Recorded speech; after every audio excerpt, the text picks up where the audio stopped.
Hi, this is Amber. And this is Lisa. And you're listening to Unexplained Arkansas, a new podcast that explores urban legends, mysteries, and the unsolved in the natural state. We're just two best friends discussing the unexplained in Arkansas.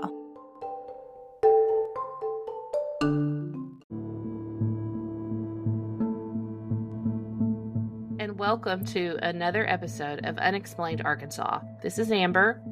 And this is Lisa. And we are very happy to be here with you guys tonight. This is a very important episode and one that we have sectioned off into 3 different parts. And we are going to be a little more serious than we usually are as we go through this story. Yeah, this isn't like a jokey time. Like, we like to be jokey, but this isn't, one of those episodes. We're going to try to be pretty serious throughout, which is hard for Lisa and I on a regular basis to be serious. But we are going to be serious. We're going to talk today about the West Memphis Three. Like I said, there are 3 different episodes, and this is episode 1. So we will start by just talking to you about the story and interjecting a little bit about the investigation and some resources that we found connected to the story, and just kind of go from there. You ready? Yes, we're ready. You didn't look too ready. We can see each other. Like, we're in different parts. We're in different parts of the city, but we use this program where we see each other while we're podcasting. So you didn't look too ready. You looked a little scared, like deer in the headlights. Maybe. Yeah. I'm afraid my mic's going to turn off again because it did that earlier. This is my new mic. Problems. I know. I'm sorry. It was my Christmas present, so I don't know what's wrong with it.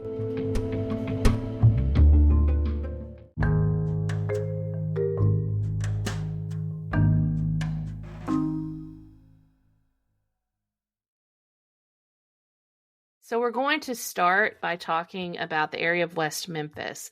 West Memphis, Arkansas is located on the west side of the Mississippi River, and it's actually a twin city to Memphis, Tennessee, someplace I go to all the time. I know you go there a lot too. Yeah. Yes. From here, how far is Memphis from here? Memphis is a little under 2 hours? A couple hours. Yeah, that's what I thought. Like, we made it about an hour and 40 minutes, I want to say. Yeah. It's actually, it seems like it's quicker to get there than it used to be when we were kids even. I don't know why. I think just the road has gotten a little bit better with like the 2 lanes. So it used to just literally be like, what do you call that?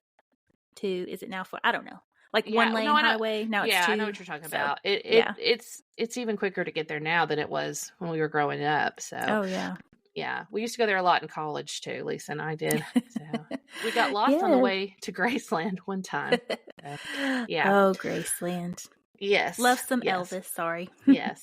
Okay, so West Memphis is actually on the west side of the Mississippi River, and it's a very small town. It has right now approximately about 24,150 people. In 1993, which is the time period we'll be talking about today, the population was 27,933. And a few little side notes: West Memphis is in Crittenden County, and that county is, of course, East Central Arkansas, and very small. Not a lot of people in that county, and a lot of people that live there work in Memphis or travel to Memphis. So that's a little bit about the West Memphis and Crittenden County area. So we're going to just go ahead and go into it. We're just going to start. So this starts in 1993, and I was about 11 years old at the time. That would mean I was you're 12. about 12. You were 12. Yeah. So I think what makes our podcast stand out a little bit, because there's been tons of podcasts about this subject, but we were actually kids in Arkansas at the time of this horrific crime.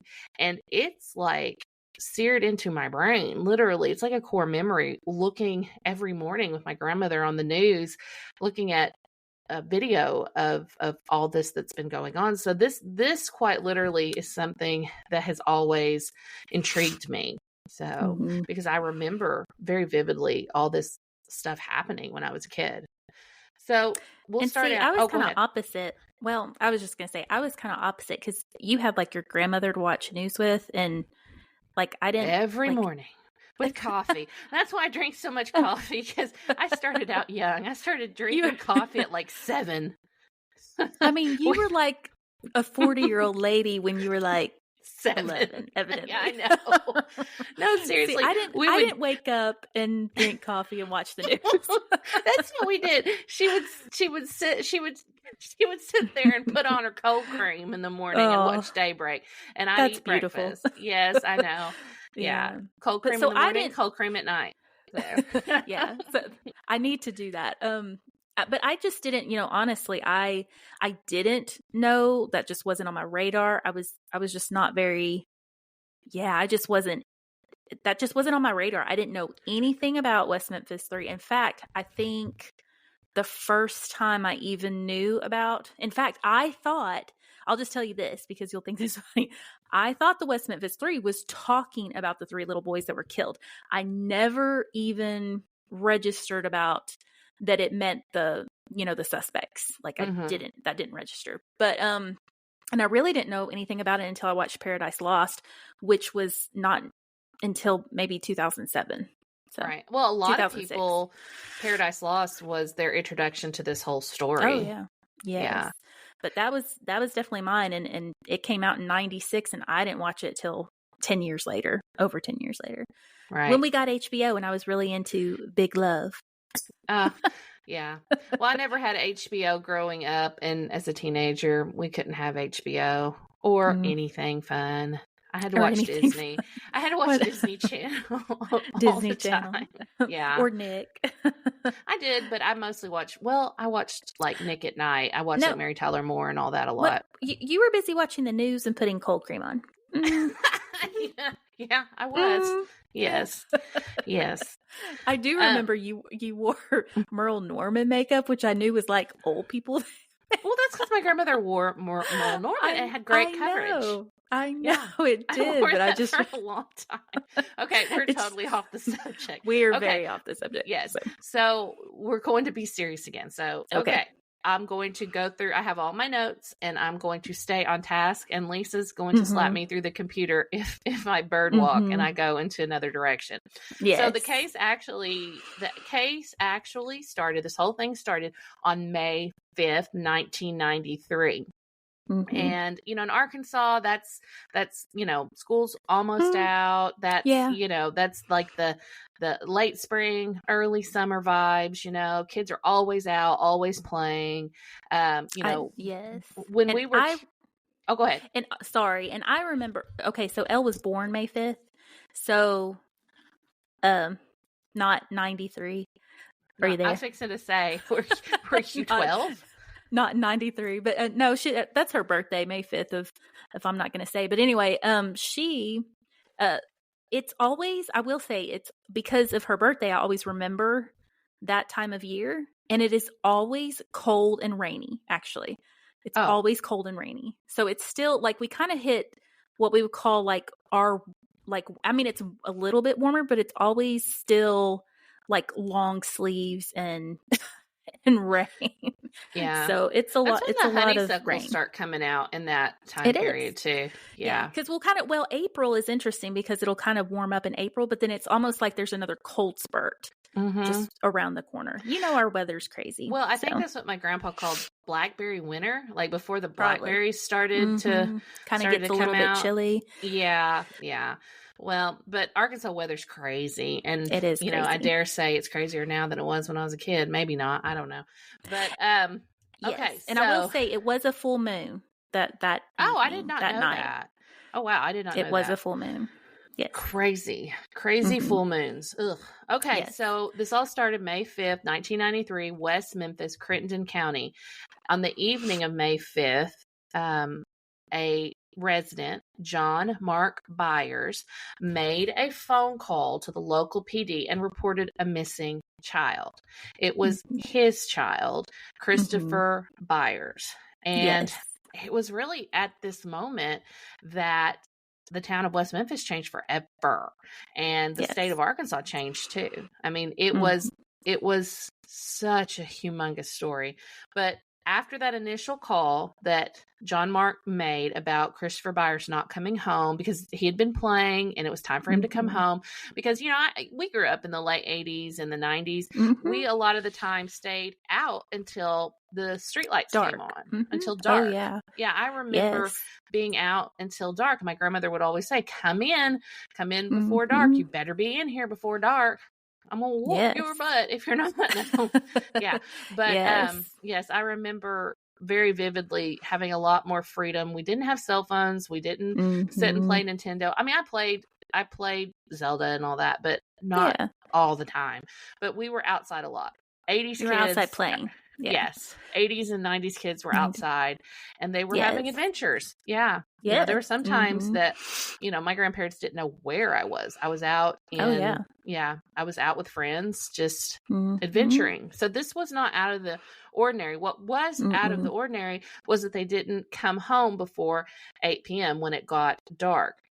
So go ahead. Because they had been by 8 p.m. they had been looking for a couple of hours by the time he called the police on their own. So so they had been looking for these boys before. So John Mark called the police, and then when the police officer came to his house, there was another call that came in. And Lisa, tell me if my timeline is wrong, but at approximately 8:42 p.m.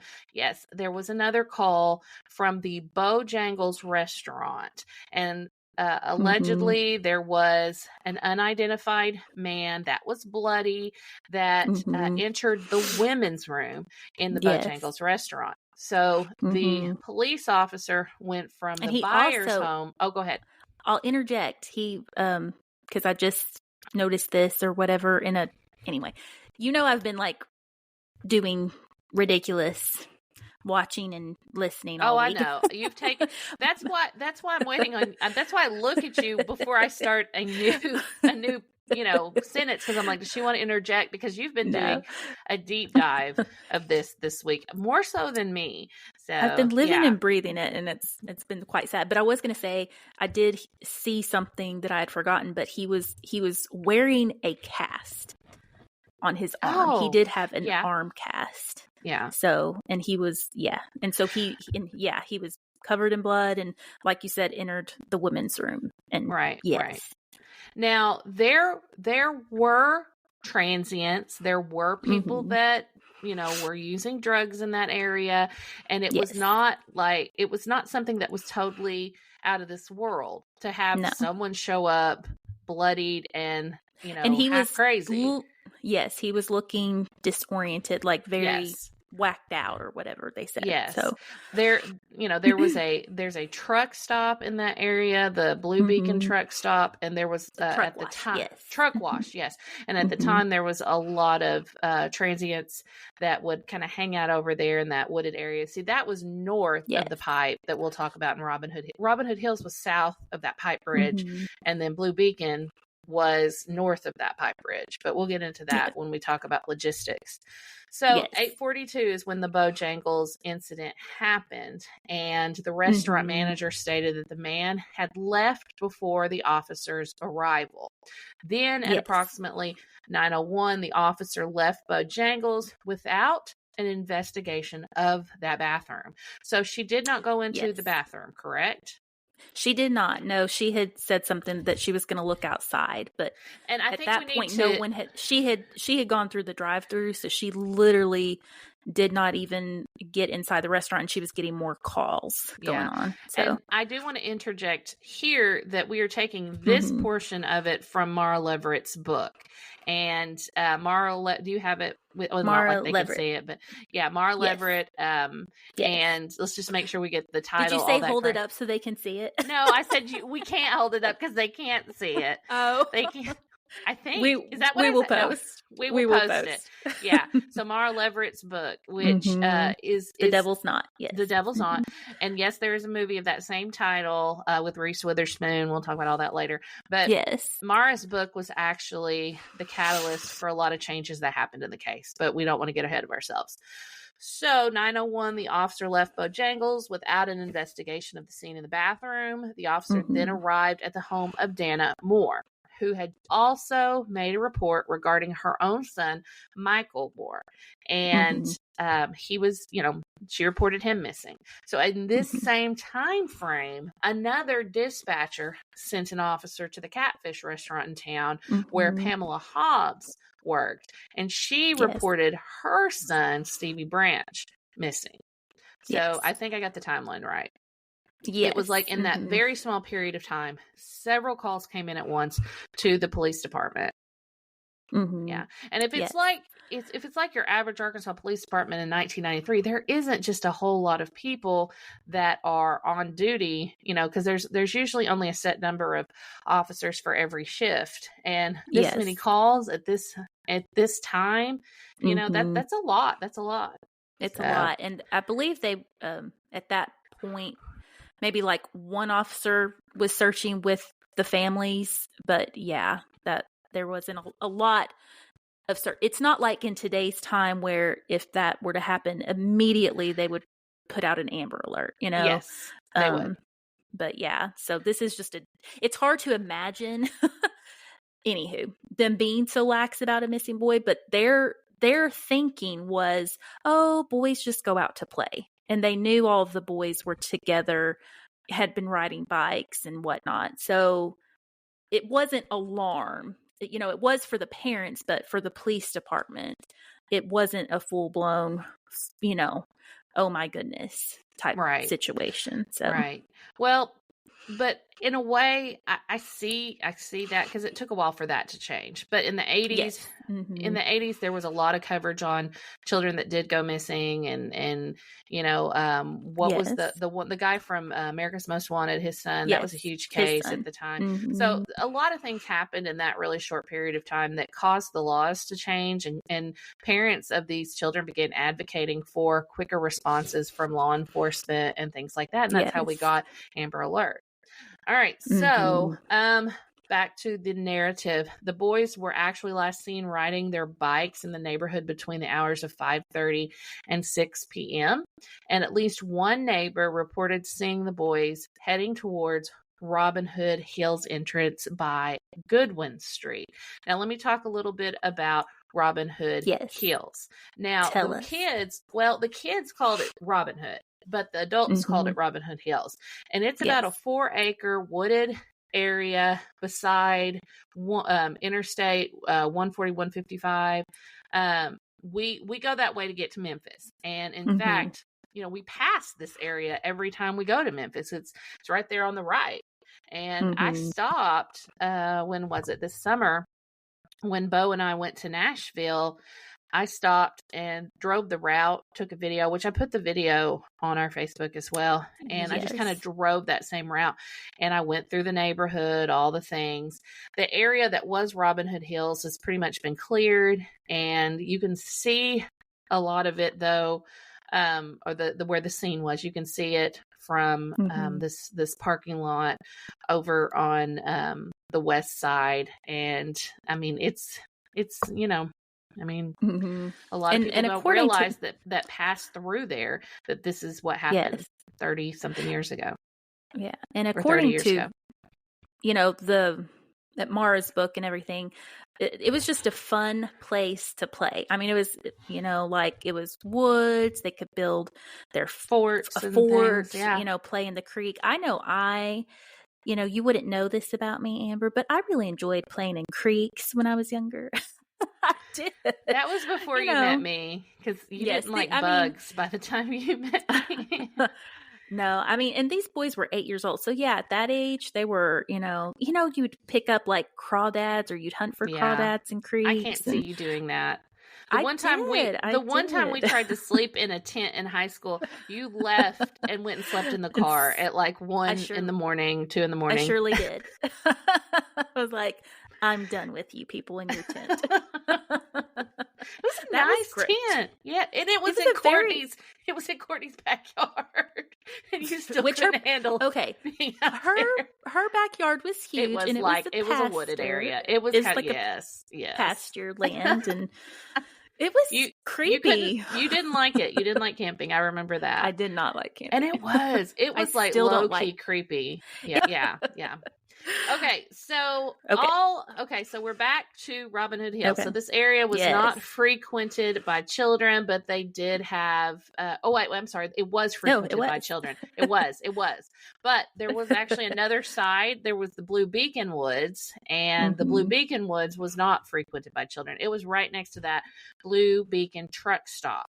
And not to say there's anything or truck wash, but not to say there's anything wrong with that. There's not, but it just, there was some accounts. Well, it was right off the interstate, you kind of get, you're going to get transients, you're going to get drugs, and there's sometimes, yes. Yeah, sometimes. Okay, so this area was not frequented by the kids. They stayed over in the Robin Hood Hill side. So which was by their neighborhood, Yes. But all of these areas were searched. They were all searched. And, the parents, of course, had done the search before the first call. And then after the call, they continued. And what time was the search called off that night? I mean, honestly, there was no official search with the police that night. But from what different accounts are different, the parents and the neighbors and others were going, all night. Not all night, but all through the night, they were doing what they could. And all they had were simple flashlights. It was very, very dark. It was a full moon, but it would have been so dark because of the tree. So it was really dense. Yeah. But they were they weren't just looking in there, but they were looking everywhere. So they were looking around for the neighborhood too. We didn't even add that. They boys weren't were on 3 bicycles. They were on two bicycles. Yeah. I don't recall specifically if it ever said whose bikes. I know Stevie had a new bike. So Stevie was on a new bike. And I don't remember if it was Michael or Chris that was just riding along. So I have a feeling, I think it was Michael. So yes. Yeah. So this went on until the early morning hours, and then they did call off the search for a little bit and then picked it back up in the morning. And about 6 a.m. About 6 a.m. And then it wasn't till what time that the actual discovery was made the next day? So basically around 6, at the beginning of 6 a.m., they had the chief inspector, Gary Gitchell, kind of do an announcement. So he kind of did a press conference that morning, announcing that the 3 boys were missing. And then, like, it says that about 50 policemen and volunteer mix started searching. So they were searching nonstop. In fact, from what it said they were doing, they were going into the neighborhood, they were canvassing the woods, they were canvassing everything, and they were doing what they called a human chain, to where they were pretty much shoulder to shoulder. Yes. So they were, okay. They were really, they were everywhere. And so they were pretty, I will say this, they called in a helicopter. They got a helicopter searching. They had boats out, like those, I don't know what kind of boat, but just like a boat in the creek. There was a lot of creeks, and the bayou, the 10-mile bayou is there running through the woods or whatever, close to the interstate. So they had a boat, the helicopters, like they were doing a full search. So at the time of, I believe at 1:30, so it would have been a couple of officers were still, I would say, had already looked all over Robin Hood Hills, but they were back. So they were still in Robin Hood Hills. And that would have been, sorry, I got a million notes. Steve Jones was one of the officers. Yes, and he was the Crittenden County juvenile officer. Steve Jones. Yes, that's what I have written in mind. Yes. And he was the one that actually saw. Did he see the shoe? He's the one that actually saw the shoe floating up, right? Yes, he saw. So when he was searching, he looked down at the creek and there was a black shoe that did not have any laces. That was his first clue that popped up, the very first clue. And so at that point, he's just like, as you can imagine, like, oh, and then he's calling in everybody else. Well, he's with Sergeant Mike Allen is what I had from our notes, our little notes sesh we had last night. Yes. He was with Sergeant Mike Allen of the West Memphis Police Department. And they were the ones that were at the bank and made that first horrific discovery. And so it was Mike Allen that went into the water and went to where the shoe was floating. And then he, like I said, he was wading into the creek and suddenly he saw a small clothesless figure rising to the surface. And then, it wasn't long after that 2 more boys were discovered. Yes. And their body. So at this point, so it is about 1:40 p.m. or whatever when they found the shoe. So kind of between 1:40 p.m. Did you say p.m.? 1:40 p.m. Yes. Yeah. So it was in the early afternoon. Yes. So this was May 6th, that next day. And so between that and like 4-ish, they are kind of waiting and just coming up on, like, of course, the other bodies, but also the clothes. So yes, they were finding with clothes. Sticks, correct? Sticks. Yes, they were pinned with sticks. And that's in how the water. Boys. Yeah, the boys had basically been weighted down or pinned as well. I guess with the hog ties, because everything was pinned down. That's why the initial searches did not show anything. So they hadn't, they were all pinned. Everything was pinned down. And the water was dredged the creek yet. They hadn't done any of that. They just floated it, right? Mm-hmm. Okay. Yeah. So, in that area of the creek, it was only 2 feet of water. So so in the bayou part of the creek, that was kind of where the boat went in. So this part of the creek was not deep or big enough for a boat, per se. So it was only about 2 feet deep, where the boys' bodies were actually located. So, and do you want to talk about the coroner report now or save that? Because it does tell, well, we can at least say just the cause of death. Yeah. Yeah. Well, yes. So basically we'll just say at this point, the boys were naked and hogtied. So all that the police were assuming at this point, and they could see that the boys were injured. I mean, there was, visible injuries. There's visible cuts, abrasions. They knew that the boys had appeared to be beaten and had multiple injuries.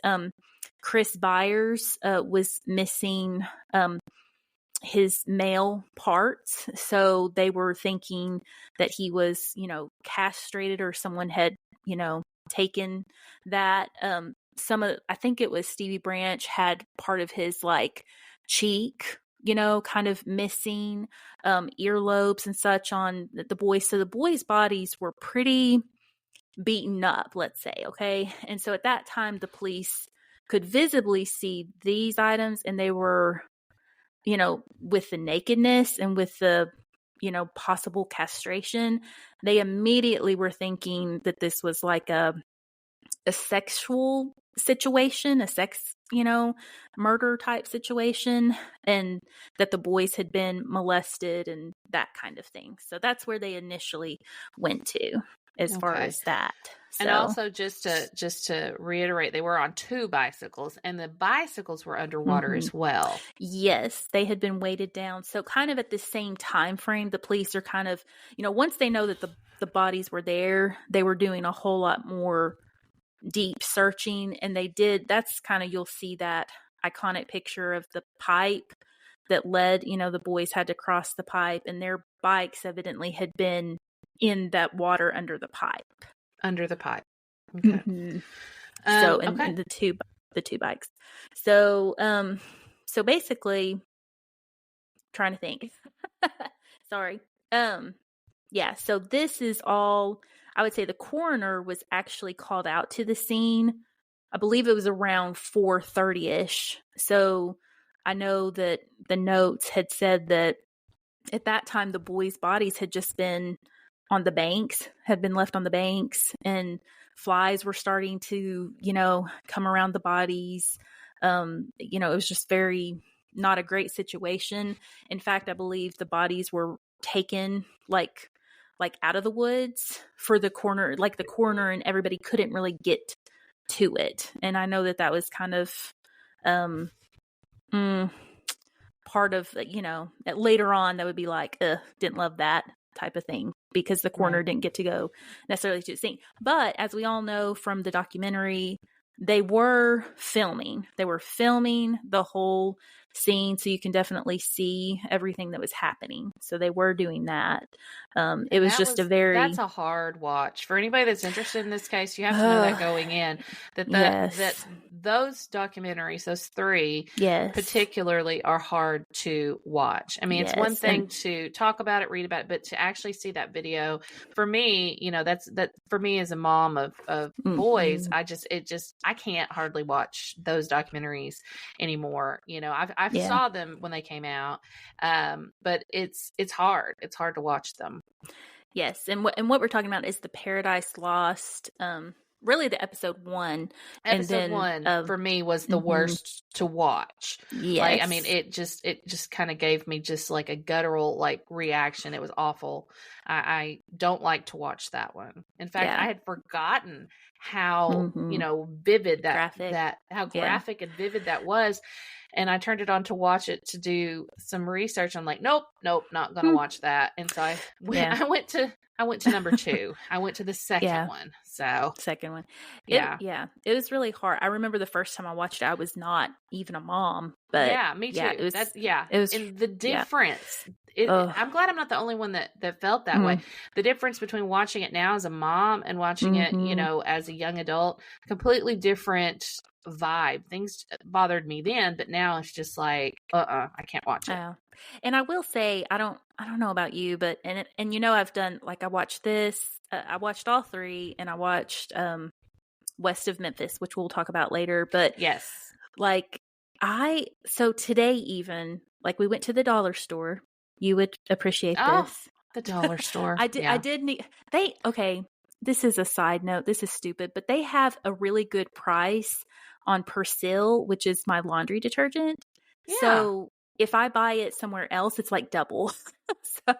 And I love Persil. But anyway, so I did go to the Dollar General, and there was a little boy that was parked beside us. So every little boy that I see now that is about 8, and I'm like, that is the age. And I just, it's very, very hard. And I was just looking at him like, oh, bless his little heart. He's so adorable. I mean, I'm having a tough time looking at kids and not thinking of this and it's making me sad. I mean, seriously, it's horrific. So anyway,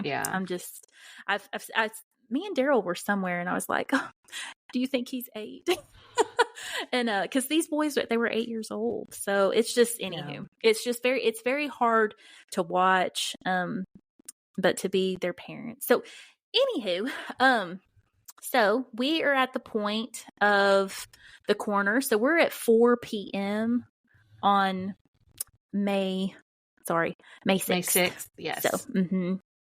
So that's where we're at. And the boys, so at this point, the parents don't know, but the parents would be finding out about their kid. At this point, I'm sure they're holding out, hey, my kids are we've got to find my kids. We've got to find my kids. And at this point, the parents are being told. So. And they were at the scene, weren't they? Because they lived just down the street. I mean, so they got to that scene really quickly.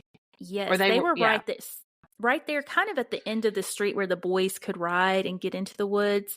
So there is footage of them actually telling them, which is awful. Awful, awful, awful. There is footage of Pam Hobbs, Stevie's mother, finding out, and she totally reacts exactly how you would imagine. I mean, she literally passes out and starts screaming. She is just down on the ground screaming. And that is awful. That is so awful. I mean, she is just beside herself. I mean, these poor parents, I mean, they are just, they're crying, they're screaming, their worst nightmare has happened. I mean, their 8-year-old sons. Ugh. So the coroner's report did eventually say that Moore and Branch had died of the multiple injuries plus drowning, but then Byers had died of multiple injuries. Yes, so it did say that Byers, yes, so he had the head contusion and he had the other injuries, which you could see a lot of cuts, abrasions, but basically like multiple injuries going on. But he did not die of the drowning. So it was the other Michael Moore and Stevie were notated as, so basically when they went into the water, they were still breathing. Right. But Byers was not. Chris Byers was not. And and basically the autopsy report did not come out for about 2.5 weeks. Like the police did not get that right away. So of course the parents, they wouldn't have known really what happened to their boys. But I will say the autopsy report also revealed no sexual, situation. Like the boys were not molested or raped or anything like that. So it did confirm that it was not, at least of that sexual nature. There was definitely, the kids were definitely injured and hurt, head injuries and so forth, but they were not sexually assaulted.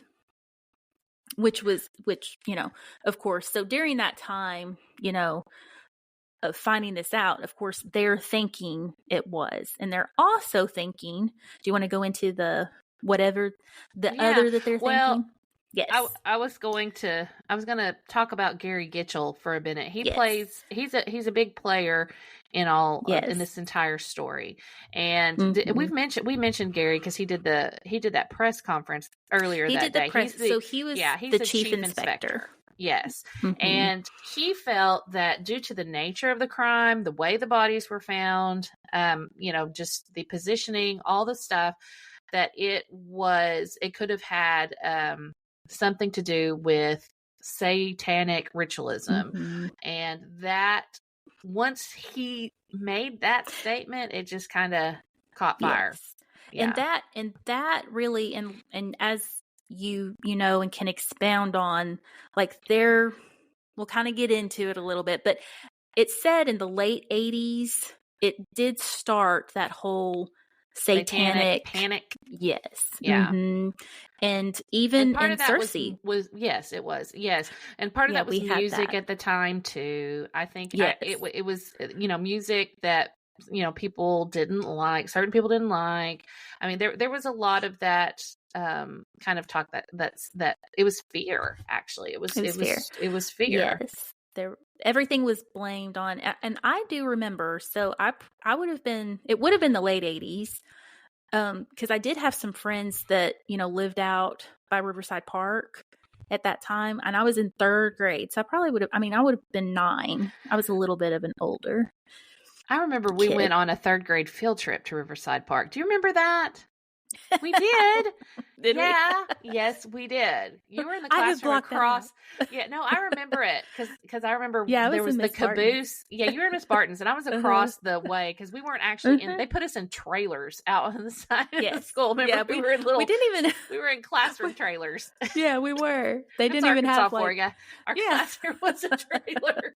I was in one trailer, and Lisa was across the sidewalk in another trailer, and our friend Sherry was in Lisa's trailer classroom. So yeah. Yes. But I remember going to Riverside Park for our 3rd grade field trip, and this was before all of this stuff. But I remember people talking about devil worshippers being at Riverside Park. Yes. That was like what everybody said. And, I really didn't think about that until you said that. But I grew up thinking that that's where devil worshippers live. Yes. I mean, that was the thing. Like they would say they would hear them and they would do like some type of rituals or out there. I mean, I do remember that because there was 2 girls. I spent the night with 2 girls and they both lived on Riverside Park, whatever that led to the park. Yeah, one of them went to church with me. And they would tell, at the sleepovers, they'd be like, yeah, there's devil worshipers out here. And I'm like, my gosh. How scary. I remember being scared. I was like, ooh. But it wasn't just us kids that were just telling these scary tales. It was the adults. The adults were saying these things. Where would we hear this from? Well, I know where I heard it. You were watching the news. I was watching the news with my granny. And she would talk about them devil worshippers.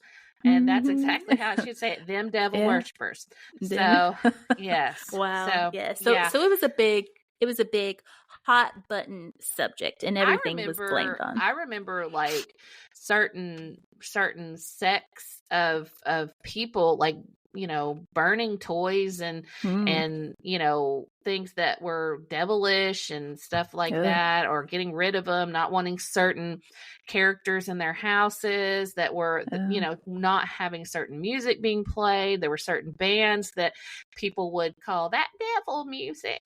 So probably what is his name? Ozzy Osbourne, or it's just because he might have like accidentally like taken the head off a bat. I think that's where with his that's mouth. Creepy. Not to say he's a devil worshiper, but no, he's not. The perception of it was heavy metal music. Yeah, heavy metal music. And it was characters that these musicians were playing on stage, like Kiss. Yeah. And it scared people of a certain age. It scared Granny. It scared my grandma. But yeah. And everybody in Searcy and West Memphis at that time. Yes. Everybody in Arkansas was pretty much engulfed in what I would consider like a panic with things like that. And what's so interesting to me is, and I don't remember where I read this, but somebody wrote online that in Stranger Things, the character of Eddie was based on the satanic panic and some of these things that were happening in like West Memphis and stuff like that. And Damien, I think he was kind of based on Damien, and that he and we're going to get into Damien. We are moving ahead. Sorry, I'm moving ahead. But anyway, he was based on this situation. Yes. Yeah. Yes. So I love Stranger Things. I do Shut too. your face.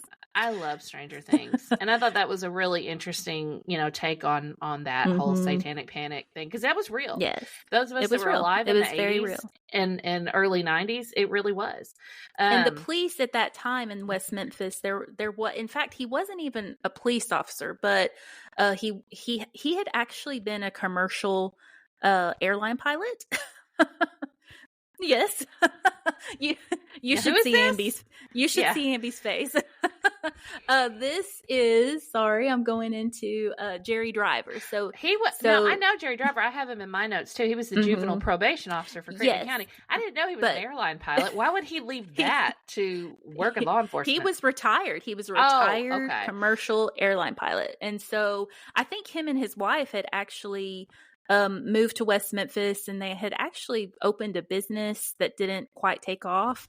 And so he ended up being, and he was like the head of the juvenile probation, because the Steve Jones that actually found the shoe, like he was Jerry's assistant. Okay. So, but Jerry was not a police officer, but he had kind of done a lot of research and was evidently extremely concerned about satanic cults and activities. So he had actually, you know, talked to, I mean, of course he was involved with the police department. So there was just a lot of that talk, right? You know, and we'll kind of get into Jerry Driver here in a bit, but yes. So there was just that thing. And then rumors, you know, after this happened, you know, if you can imagine, there were all kinds of rumors. So I will say that I will small town in Arkansas, something like that happening. I mean, that's huge. It was huge. Like a fever pitch at probably by that, you know, by that next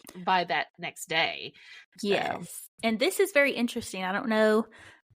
I'm sure you know this, but you may have forgotten. So maybe Inspector Gary Gitchell was actually. I thought you were going to say Inspector Gadget for a minute. I swear I did.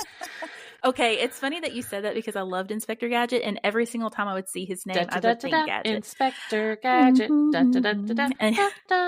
This is terrible. You can watch that on Roku.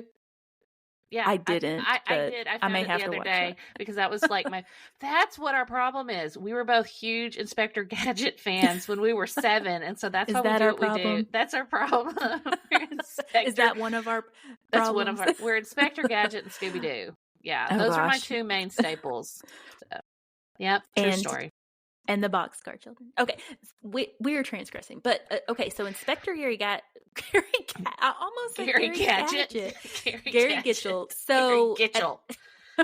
At that time, so he was all about keeping things quote unquote quiet. The Gitch. The Gitch. All right. He was, when this whole thing, the May 6th, the investigation was going on with trying to find the boys. Like he wanted to keep everything quiet, but evidently the Arkansas State Police had assisted in the search for the boys, and they had kind of not turned their radios off, and so the newspapers. I remember this story. I'm glad you brought this up. This is crazy. Yes, and the newspapers were leaked all of this information going out that day. So the newspapers. Go ahead. You finish. Yes. Well, I've got something else. Well, I do want to say, as a former newspaper reporter, that if I had heard that, I would have done the same thing. Well, yes. I mean, I think hey, you know what? I mean, I'm not even going to say what I was going to say. Well, I mean, because we would sit there in the newsroom and we would have the scanners on and just listen. I mean, listen for that. That's what you do. So he, Gary was trying to keep this all locked down.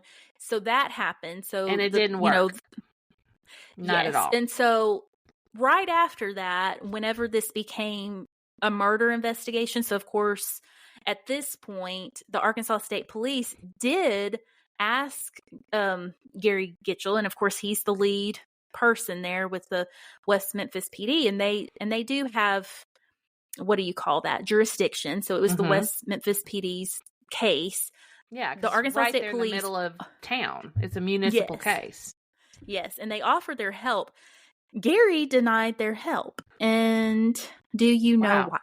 No, why? Tell me why. Okay. So 4 months, this is just a little tidbit that probably has nothing to do with it. Quit saying tidbit. I know, tidbit, but tidbit.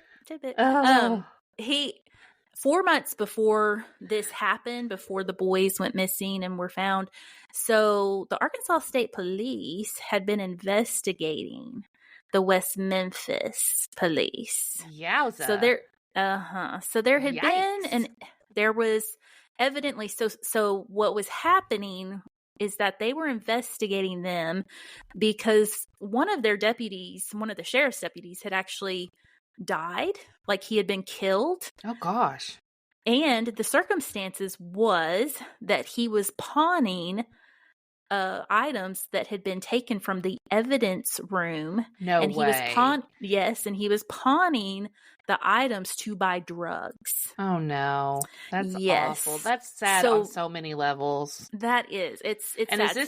This is in Mara's book too, correct? Yes, all of this is in Mara's book. So, in the Devil's Knot. So, yes, so all of that was going on. In fact, at that point, the Arkansas State Police were still investigating because there was a lot of officers that were evidently involved in taking or selling items or maybe even taking drugs from the evidence locker and either using them or selling them or vice versa. So there was some corruption going on at that time in the police department. And so that's, and on top of that, Gary was upset with them leaking out the information to the press. So there was kind of a twofold. So because when I first read that Gary Gitchell denied the Arkansas State Police from helping, that really made me mad. Well, yeah. I mean, they obviously have resources and more funding that they could probably bring in a lot of expert, people, resources, things that would matter to the case. And the outcome. So it's kind of like, are you kidding me, Gary? But that Mara mentions it. Of course, Mara doesn't give her opinions on such, but she does say this is one of the reasons probably why, because this was going on. Wow. So it's kind of a backstory. Yeah, that's so very that interesting. Mm-hmm. Yeah. I thought that was very interesting and kind of, and it really upset me that going on maybe impeded more investigating. I'm not going to say what I want to say at that point. Well, and let me interject here that I will tell you that Lisa has just read this book. I've read this book 15 years ago, and I kind of thumbed through it last week because I knew we were doing this, and I mostly looked at new information that has been coming out in the last few years. I actually met Mara Leveritt and I got to talk to her, and she's awesome. She did a book tour year before last, so it was 2022. She did a book tour and she came through, and I got to meet her and talk to her and got some books signed. So why this is so fresh on Lisa's mind, and I'm kind of like, because I've had like 3 babies since then. So yeah, since this is the first time I read this book. So, and I think they each took a part of my brain. But so probably some of this that you're saying, I've had one baby and just read the book. Yes. So that's why I'm like, oh, are you serious? Because I did read this a long time ago, but it's been a while. Okay, so we talked about Jerry Driver. So he's going to be a huge player in this. And the Gitch, Gary Gitchell, he is going to keep coming up in part 2 and part 3. So like I said, this is a 3-parter. And so do you want to, sorry. Go ahead. Want to cut off? Ahead, my lovely. Go ahead, my lovely. This is your show. I'm just sitting here. Just sit there and be pretty. Okay. That's normally what I do. Is that a Blair statement? That's a Blair Joe statement right there. You called me Blair.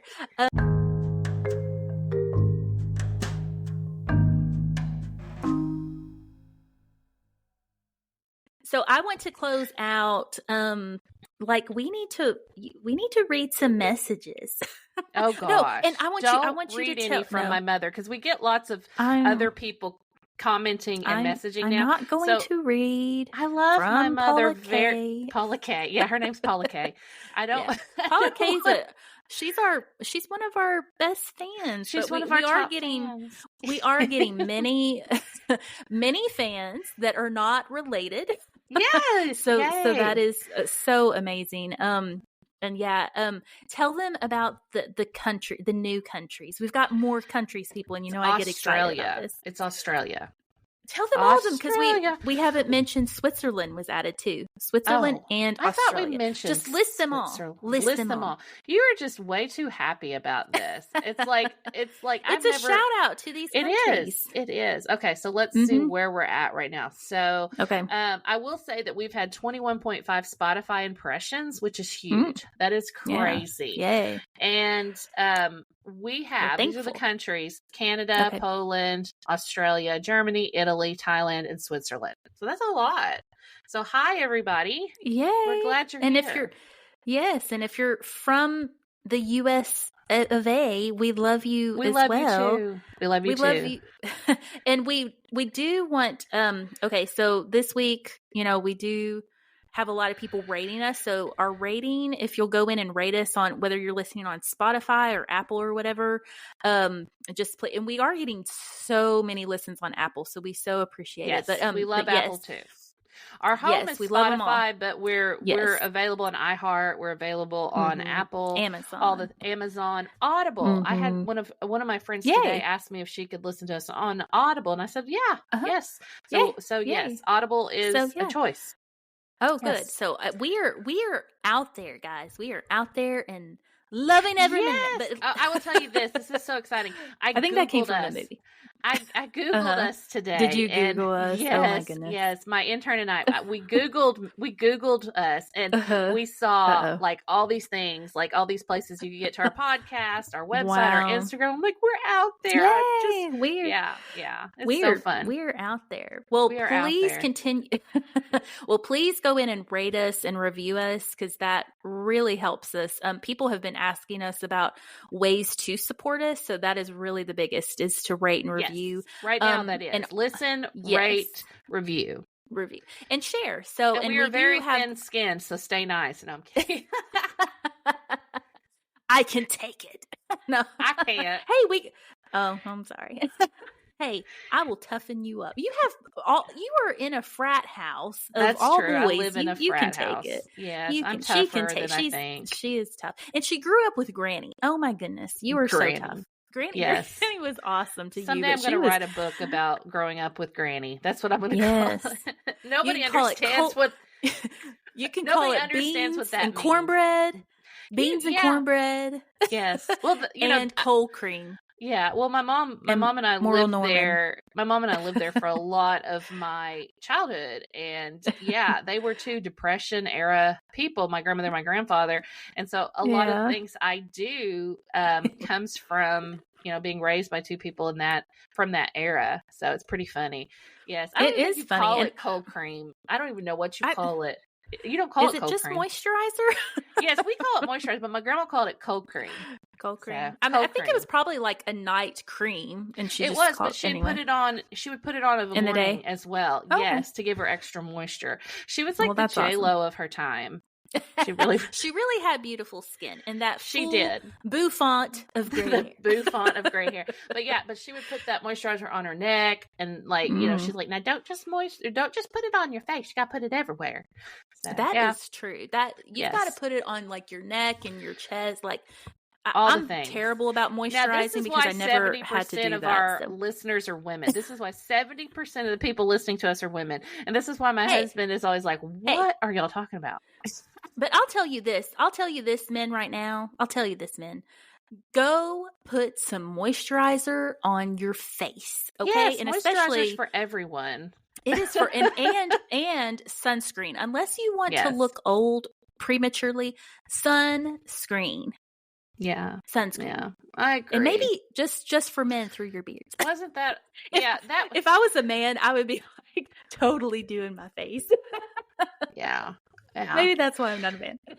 Okay, well, we're going to wrap it up and go moisturize our faces right now. No, I'm not. We're going to stay here and talk about J-Lo and Granny some more. No, yes. Well, a little bit more. Okay, so tell them where to find us. Tell them all the places. Oh, and tell them about the contest, please.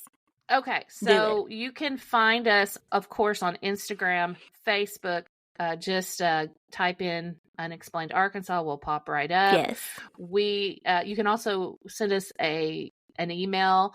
And I do want to, you're right. I do want to mention this. We are trying to put together an episode called Listener Stories because we think you guys are hilarious, just like us. And they could be funny stories. They could be scary stories, anything you want to share that kind of anything that's unexplained. And in Arkansas. Yes. Just share it with us. Yes. So, Unexplained Arkansas stuff. Yes. But we have I think we have 4 stories right now, and we want to have about 6 for the episode. So we need a couple more really good stories. And so we don't have to use your name. You can give us a fake name. We'll never know.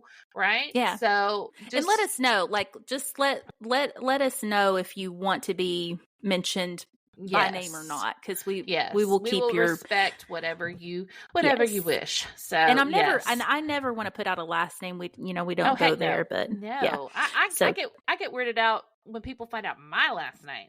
So I'm gonna put Amber's phone number on my Facebook page. No. And home address. No, just kidding. Social security. What else is important? Yes. I'm just kidding. But so we will just use first names or fake names or no names. Yes. So but we want to hear from our listeners because we think y'all are really cool, and the stories we've gotten so far are awesome. So I can't wait. That's gonna be a fun episode. Yeah. And plug the whatever. We are almost to 1,000 followers on Facebook and then 1,000 followers on Instagram. We are very close. So as soon as we hit 1,000 on both, we will do a drawing and give away a fabulous box of merch from Unexplained Arkansas.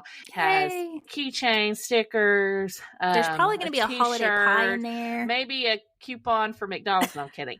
No, I'm joking. But lots of fun stuff. Because that's one thing I kind of do in my spare time. I make these little curated. Cemeteries. No, but I make these little curated boxes and for people, and I send them to my bud in Portland all the time, but they'll always have a theme. So I like to make themed boxes. So it's a box of merch, and it's going to be cool stuff, things that I've picked out. Yeah. You're going to love it. You're going to love it. Yes. So how you are entered, you just like and share our page, and we will add Facebook you or to Instagram. The drawing. Facebook or Instagram. Yes, and we will do that the moment the clock strikes 1,000 on both platforms. Okay. So once we're getting very close. 1,000, we're getting very close. On Instagram, a couple hundred, less than that, and then we're at 720 on the Facebook page. Yeah, when I looked today, we were at 720, so we're getting close. And that has been very organically grown. So I'm very pleased about that. You guys are awesome. So yes, we're appreciative. We are. So yay.